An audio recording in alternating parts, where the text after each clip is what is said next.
Today I'm going to talk about my favorite mechanism in Warehouse 13. Now, this is a bit of an odd pick to discuss today because A, I haven't played this game in over a year, I've only played it once, and it's not really in the conversation at all. It's a little throwaway, well, not throwaway game, it's a little filler game. Definitely not throwaway because it's a well-designed game. But I had it on my list and it kind of got bumped to the back of my list. But I realized that there's actually a really clever mechanism in this that accomplishes something that I struggled with in Charterstone.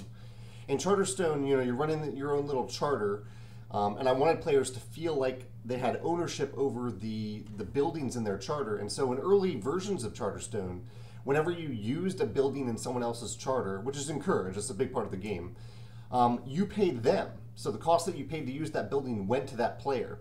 And I realized fairly early on throughout the design that while this did create a sense of ownership over your buildings and had the flow of like a real economy in the game, it also created huge imbalances because if one player had a building that was used more often by themselves or by other players, that player could rack up a ton of wealth.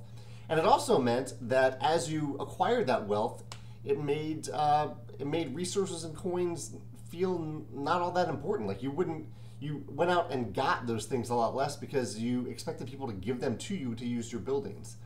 So I got rid of that aspect. But when I played Warehouse 13, I realized, hey, there's actually a way that this can be done. There's a way that you can pay other players for things without breaking the economy of the game.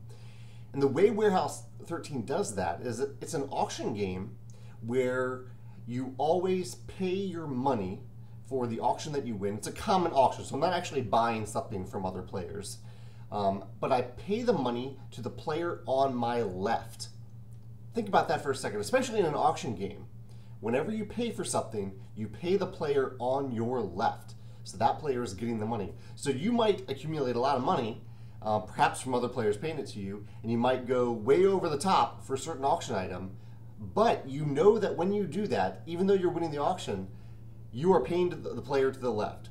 So it creates this interesting flow of money around the table, but it also keeps players in check because as they make decisions about the auction, because you don't want to overpay. You don't want to pay too much because if you do, you know the player to your left is going to get that money. It's not going into a general pot.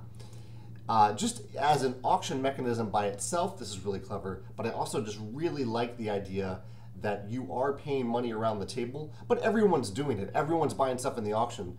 And so because you're always paying the player to the left, it's not like that problem in Charterstone where one player might end up getting a lot of money from all players, because in Warehouse 13, you are the player to the left of some other player at the table. So you are going to be getting money from someone every round through the auction.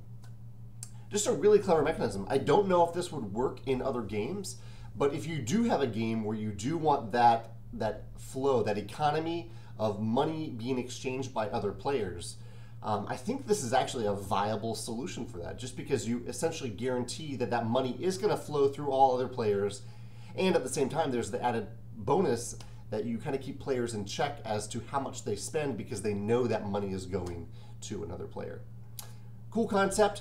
If you have a favorite mechanism in Warehouse 13, or you can think of another game where money is exchanged between players in a way that doesn't create imbalances and actually can add to interesting decisions in the game, I'd love to hear about that in the comments. Thanks.